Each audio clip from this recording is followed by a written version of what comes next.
Baik, selamat pagi Bapak Ibu yang saya hormati. Pada pagi hari ini hari ketiga, hari terakhir untuk modul evaluasi pembelajaran. Bapak Ibu sudah mendalami modul sampai KB 1, 2, 3, 4. Ya, sudah banyak hal yang Bapak Ibu kuasai. Saya lihat kalau dari hasil kinerja Bapak Ibu, hasil tugas-tugas itu sangat memuaskan ya, memuaskan bagi saya dibandingkan dengan kelas-kelas sebelumnya dengan modul yang sama. Untuk kelas ini lebih baik untuk hasilnya, kualitas analisis datanya ya, deskripsi permasalahannya lebih bagus, lebih mendalam. Itu mengandaikan bahwa Bapak Ibu mengerjakan dengan sungguh-sungguh dan sudah menguasai isi modul dengan cukup baik.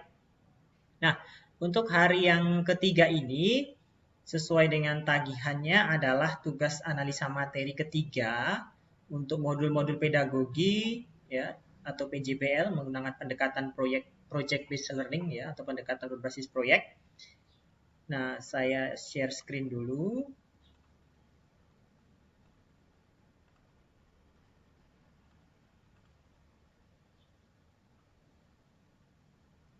Oke, nah tugas Bapak Ibu seperti yang nampak di layar sekarang.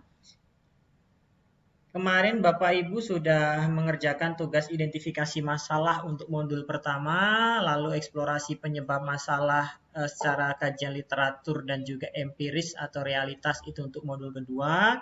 Nah, hari ini modul ketiga Bapak Ibu akan mengerjakan tugas yaitu dengan topik besar atau eh, tema utamanya adalah analisis penyebab masalah dominan dan determinan. Apa itu analisis penyebab masalah dominan determinan? Nanti akan saya jelaskan.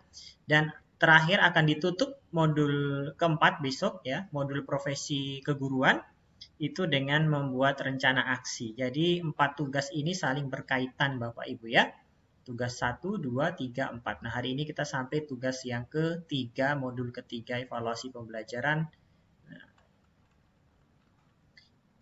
Nah, untuk tugas yang ketiga ini, Bapak Ibu, silahkan nanti Bapak Ibu lihat instruksi yang sudah saya cantumkan di dalam modul LMS. Ya, di dalam LMS maksud saya.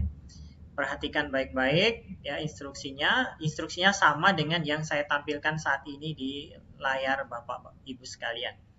Yang pertama, berdasarkan topik atau masalah yang sudah Bapak Ibu tentukan pada siklus 1 dan eksplorasi penyebab masalah pada siklus 2. Nah, pada tugas siklus 3 ini, Bapak Ibu diminta untuk menganalisa penyebab masalah dominan dan determinan. Ya, artinya masalah utama dan masalah penyertanya apa. Dari berbagai penyebab masalah yang sudah ditemukan dan diuraikan pada siklus yang kemarin, ya kemarin itu kan Bapak Ibu membuat kajian masalah, penyebab masalah secara teoritis dan empiris ya. Artinya secara kajian literatur, secara teori-teori sudah ditemukan masalah penyebabnya apa. Lalu secara empiris artinya pengalaman Bapak Ibu observasi di lapangan selama ini sesuai dengan konteks Bapak Ibu sudah diamati, sudah dikerjakan tugasnya kemarin, sudah ditemukan penyebab-penyebabnya. Ada banyak pasti ya penyebabnya. 1, 2, 3, 4. Nah, pada tugas yang ketiga ini Bapak Ibu cukup diminta ya membuat kajian deskriptif tentang penyebab dominan atau faktor utama atau akar masalah. Yang namanya dominan itu kan berarti yang utama, yang paling penting, yang paling berpengaruh ya, yang berpengaruh signifikan itu dominan. Faktor utamanya apa? Tergantung dari topik atau permasalahan yang Bapak Ibu angkat kemarin. Mungkin ada yang mengangkat topik tentang motivasi belajar siswa. Nah, kemarin sudah dibuat kajian, faktor penyebabnya 1, 2, 3, 4, siswa malas, guru kurang kreatif misalnya, atau fasilitas belajar yang tidak memadai ya. Misalnya juga kurangnya dukungan dari orang tua, pola asuh orang tua yang tidak tepat, kan banyak ya masalah-masalahnya. Nah, sekarang Bapak Ibu cukup menganalisis dan mendeskripsikan faktor utama. Dari semua faktor itu kan pasti ada yang ya, yang artinya yang tertinggi atau terbanyak atau paling ya, yang paling berpengaruh itu yang mana? Tidak semua pasti, tidak semua. Hanya ada satu. Nah, yang paling dominan itu yang mana? Bapak Ibu membuat klasifikasi. Oh, ternyata misalnya setelah saya menganalisis ya, yang membuat masalah motivasi belajar siswa rendah itu adalah yang faktor dominannya adalah karena guru kurang kreatif dalam mengelola proses pembelajaran, ya, atau misalnya penggunaan media belajar yang kurang variatif oleh guru sehingga menyebabkan siswa malas atau tidak semangat ketika mengikuti proses pembelajaran. Nah, dari satu masalah itu ya, misalnya kreativitas guru dalam proses pembelajaran, silakan dideskripsikan. Ya. Setelah itu, yang dominan ada juga determinan. Determinan itu artinya yang penyerta. Penyerta itu artinya bukan yang utama, tetapi yang ikut mempengaruhi. Ya, secara tidak langsung ikut berpengaruh, berdampak, menimbulkan masalah tersebut. Nah, ya. Silahkan diuraikan masalah-masalah yang determinan. Determinan itu artinya penyerta ya, penyerta atau istilahnya pelengkap atau istilahnya ikut mempengaruhi itu ya, determinan. Dengan menggunakan template yang disediakan, yang sudah disediakan ya, tulislah hasil analisa penyebab masalah dominan determinan dengan instruksi urutannya, sistematikanya seperti berikut Bapak Ibu ya. 1, 2, 3, 4. Ada 4 sistematika atau urutannya. Yang pertama, buatlah deskripsi singkat tentang topik permasalahan yang Anda angkat. Jadi Bapak Ibu deskripsikan singkat saja, satu paragraf cukup ya, tentang masalah apa sih yang Bapak Ibu angkat. Kenapa kok diminta menuliskan ini? Karena Bapak Ibu beda tugas. Ini tugas ketiga itu dosennya sudah lain ya. Kemarin Suster Floren ya, sekarang saya. Nah, saya juga perlu mengetahui sebenarnya masalah yang Bapak Ibu angkat itu apa. Ya, meskipun saya bisa juga melihat riwayat tugas-tugas Bapak Ibu yang kemarin, tugas 1, 2 itu saya bisa membacanya. Supaya saya bisa mengecek apakah antara tugas 1, 2, 3, 4 nanti itu ada keterkaitan atau tidak, nyambung atau tidak. Ya, jangan sampai Bapak Ibu mengangkat topik tentang yang pertama itu identifikasi yang mengangkat tentang motivasi belajar, lalu tugas yang kemarin yang kedua itu membahas tentang kinerja guru, lalu sekarang bahas lagi lain lagi ya, tidak boleh. Harus ada kesinambungan dari tugas-tugas 1 sampai 4 nanti. Satu topik ya, satu benang merah. Nah, tuliskan setelah Bapak Ibu buat deskripsi singkat ya, satu paragraf cukup tentang apa sih topik permasalahan yang Bapak Ibu angkat ya. Misalnya saya mengangkat topik tentang motivasi belajar hari ini karena bla bla bla bla. Cukup satu paragraf. Kemudian masuk paragraf kedua. Tuliskan hasil analisa Anda tentang penyebab masalah dominan ya, faktor utama atau akar masalahnya dengan cara sebagai berikut ya. Tuliskan penyebab masalah dominan ya, dari berbagai faktor-faktor itu masalah dominan apa yang menimbulkan faktor dominan apa yang menimbulkan masalah tersebut atau faktor utamanya apa. Lalu kenapa Anda menganggap bahwa itu menjadi faktor yang dominan? Berikan argumentasi pendapat Anda, tetapi tentu saja pendapat yang berdasarkan fakta dan teori, bukan sekedar pendapat yang bebas begitu ya, artinya yang tanpa dasar ya, jangan. Nah, kalau ada data silahkan ditampilkan kenapa. Intinya adalah Bapak Ibu uraikan, pilih satu masalah dominan dan berikan pendapat Anda ya, berikan argumen Anda yang logis, kritis ya. Kenapa kok itu bisa menjadi masalah dominan? Harus ada alasannya. Jangan kenapa hanya asal saja, oh mungkin ya, jangan mungkin.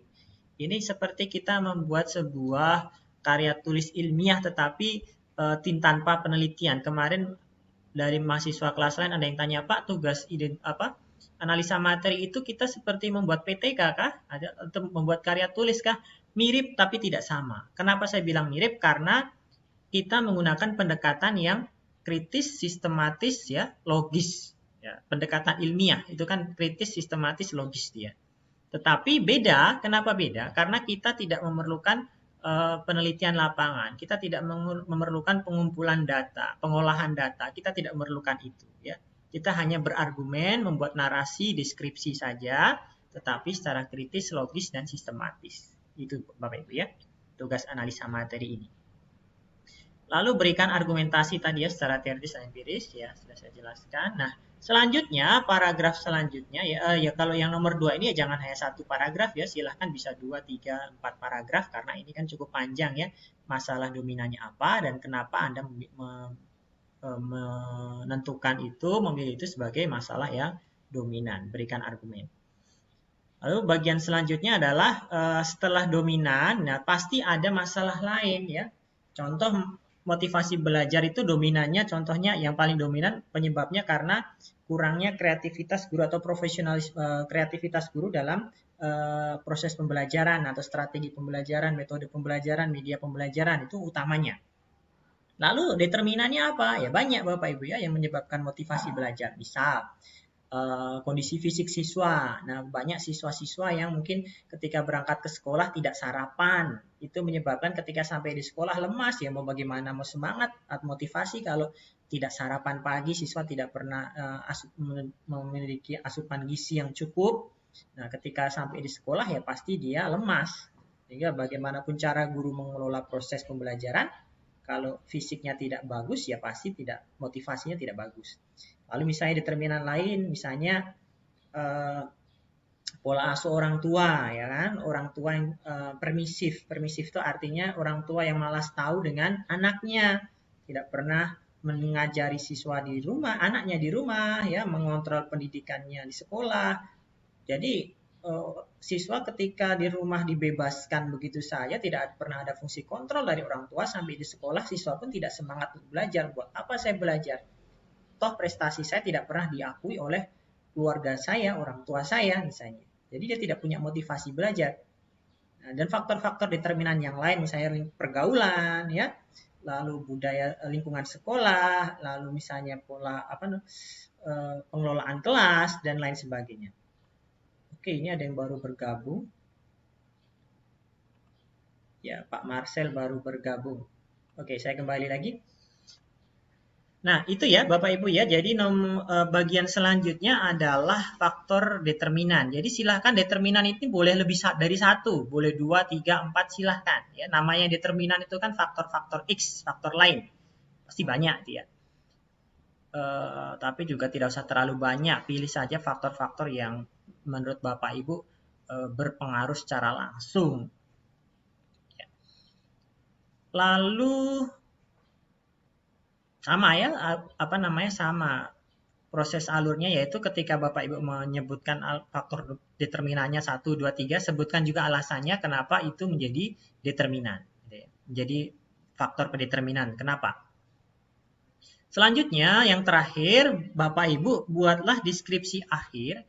Deskripsi akhir itu semacam closing statement itu ya. Kalau dibilang kesimpulan sebenarnya juga tidak tepat, karena ini belum akhir dari tugas-tugas akhirnya tuh nanti di modul keempat itu baru akhir membuat semacam simpulan dan rencana aksi. Tapi kalau di sini mungkin saya lebih tepat mengatakan semacam rangkuman atau closing statement ya, pendapat akhir dari penulis tentang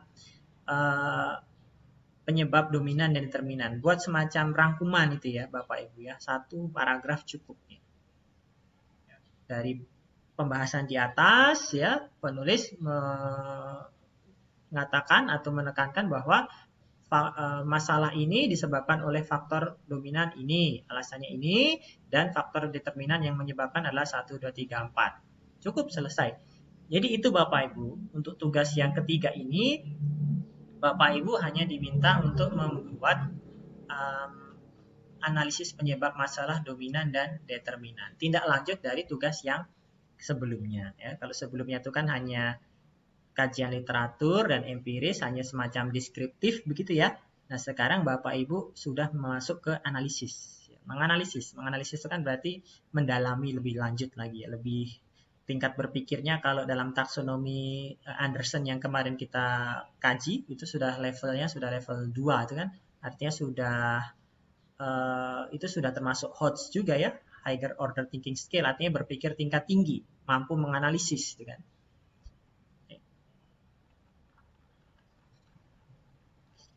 Oke, itu lalu lembar kerjanya. Ini Bapak Ibu tugas ketiga, nanti Bapak Ibu boleh langsung mengerjakan di sini ya, nanti saya akan share di WA. Coba sebentar, saya share dulu.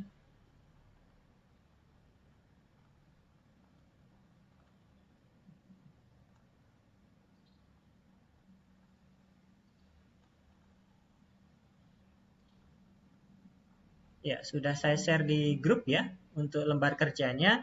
Nanti langsung saja kerjakan di sini, ketik di sini, ikuti alur yang di sebelah kiri ini supaya Bapak Ibu mengerjakannya sistematis, runtut begitu ya. Tapi tidak usah dikasih nomor Bapak Ibu ya, langsung saja dalam paragraf yang saling berkesinambungan, paragraf yang utuh gitu ya, yang mengalir ketika dibaca. Jangan dikasih nomor 1, 2, 3, 4 ya. Karena ini berupa analisa deskriptif ya, bukan mengerjakan soal uraian begitu. Jadi silakan dianalisis secara runtut berdasarkan alur yang sudah ditentukan. Nah, untuk mengerjakan ini silahkan bisa menggunakan teori-teori dari modul ya, atau juga kalau misalnya dari modul tidak ada, boleh dari buku manapun, dari jurnal, tapi tidak usah terlalu banyak Bapak Ibu, karena kalau di kajian literatur itu kan sudah masuk di tugas yang kedua kemarin ya. Yang di tugas ketiga ini kita tidak membutuhkan terlalu banyak teori-teori, tapi silahkan Bapak Ibu berargumen, membuat semacam deskripsi, narasi ya, tetapi secara saintifik tentu saja, secara ilmiah, bukan sekedar kata-kata kosong atau semacam pendapat bebas yang tanpa dasar gitu ya. Tapi berargumen tetapi dengan dasar yang ilmiah, ada rujukannya atau istilahnya punya dasar yang kuat baik itu data maupun teori. Tapi lebih banyak narasinya tentu saja lebih banyak bahasanya Bapak Ibu, bukan bahasa dari buku gitu ya. Karena ini analisa. Nah, sekarang itu untuk tugas apa namanya? Analisa materi ya Bapak Ibu. Jadi nanti silahkan dikerjakan sampai dengan siang itu Bapak Ibu mengerjakan tugas ini. Siang nanti jam setengah 2 itu tes akhir modul sudah dibuka. Ya. Tes akhir modul itu bobotnya 35% ya kalau tidak salah ya. Nah, itu cukup besar juga. Jadi saya sudah siapkan kisi-kisinya, tapi kisi-kisinya saya belum akan share sekarang. Nanti saya akan share mungkin jam 1 atau jam 1 Wita ya, jam 1 Wita. Jam 1 Wita supaya pagi ini Bapak Ibu fokus dulu tugas analisa materi ya. Kalau sudah nanti siang saya akan share kisi-kisi tes akhir modul. Nah, kalau sudah kerjakan analisa materi sudah kumpulkan, baru Bapak Ibu bisa belajar untuk mempersiapkan diri tes akhir modul. Silakan dikerjakan tes akhir modul itu dibuka jam setengah 2 Wita atau jam setengah 3 WIT. Itu sudah dibuka, dikerjakan dengan serius, waktunya hanya 15 menit. Ini ada yang baru bergabung. Ya. Ya, jadi waktu tes akhir modul itu hanya 15 menit, silahkan dikerjakan dengan serius. Jumlah soalnya kalau tidak salah 12 nomor. Nah, kisi-kisinya Bapak Ibu sudah saya berikan di sini. Nah, nanti pada saat ujian tidak usah membuka modul. Kalau Bapak Ibu sibuk membuka modul, pasti waktunya habis. Ya, karena hanya 15 menit, satu soal itu 1 menit untuk membaca, 1 menit lebih sedikit itu ya, untuk membaca dan menjawab. Jadi tidak usah sibuk membuka catatan, membuka modul, baca kerjakan, begitu saja. Ini berbeda dengan tes formatif yang waktunya 60 menit, jadi bisa mengerjakan sambil membaca modul. Kalau ini tidak bisa, baca langsung kerjakan, gitu Bapak Ibu. Oke, saya akhiri untuk Vicon ini. Kita buka dulu sesi tanya jawab. Jika ada, silahkan Bapak Ibu. Tadi yang terlambat masuk pasti tidak mendengarkan penjelasan saya dari awal ya. Nanti saya akan coba share rekaman ulang yang saya sampaikan tadi. Baik, demikian silahkan saya buka kesempatan. Mungkin ada 2-3 penanya Bapak Ibu. Dipersilahkan. Sebentar, saya buka dulu. Nah, silahkan bisa dinyalakan audionya yang mau bertanya atau menyampaikan sesuatu. Pak Aven, ada yang mau disampaikan? Oh ya, Pak Andreas, ini baru bergabung tadi ya. Bagaimana Pak? Ya, terlambat. Ya memang. Berarti tadi belum memahami yang saya jelaskan ya Pak ya. Nanti silakan lihat video yang saya share Pak. Nanti saya akan share ulang video rekamannya. Nah, nanti siang Pak, sabar. Fokus dulu di analisa materi pagi ini supaya konsentrasinya tidak terbagi ya. Ah, pagi ini fokus dulu mengerjakan kisi-kisi, analisa materi. Oke Pak Andreas, baik. Nanti siang jam 1 Wita Pak. Mm-mm. Karena tes akhir modul itu dibuka sampai malam jam 12 WIB, berarti jam 1 WITA itu masih dibuka tes akhir modul itu.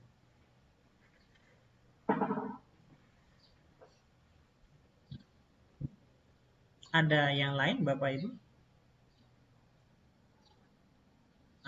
Itu sudah saya share di grup ya untuk kelas J, tugas ketiga. Nanti halaman 1 dan 2 Word-nya itu dihapus saja, nanti langsung saja kerjakan dari halaman 3 yang hasil analisa materi tugas ketiga itu. Jadi yang diupload ini nanti cukup yang halaman 3 dan pekerjaan Bapak Ibu. Yang halaman 1 dan 2 itu kan ada 3 halaman ya Word yang saya kirim di grup itu.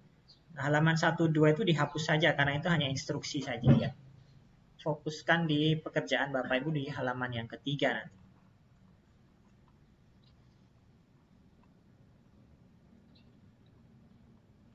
Nah, untuk cara mengerjakannya, uploadnya Bapak Ibu pasti semua sudah tahu ya, karena kemarin sudah pengalaman di tugas 1, 2, jadi tidak perlu saya jelaskan. Untuk analisa materi ini juga ada tes kemiripan ya Bapak Ibu ya, jadi mohon diperhatikan.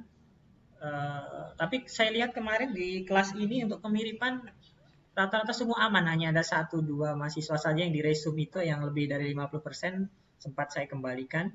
Tapi semuanya aman, lebih baik daripada kelas lain itu kadang ada yang lebih banyak yang di atas 50% ya. Untuk analisa materi ini nanti mohon diperhatikan kemiripannya. Tapi kalau itu analisa pribadi Bapak Ibu, saya yakin pasti aman ya, pasti aman. Oke, Bapak Ibu, jika tidak ada lagi yang mau disampaikan, saya akhiri sampai di sini. Saya akan upload dulu rekaman ini di YouTube supaya yang terlambat masuk. Ini masih ada 2 orang yang belum bergabung ya sampai sekarang ini. Nah, ini nanti pasti beliau berdua ini juga bingung juga dengan tugas analisa materi ini. Oke, Bapak Ibu terima kasih atas waktunya. Selamat pagi ya, selamat bekerja. Tuhan berkati kita sekalian. Kita jumpa lagi lain kesempatan Bapak Ibu ya. Ya, ya. Oke, Bapak Ibu, saya izin untuk matikan video konferensi ini. Sama-sama Bapak Ibu.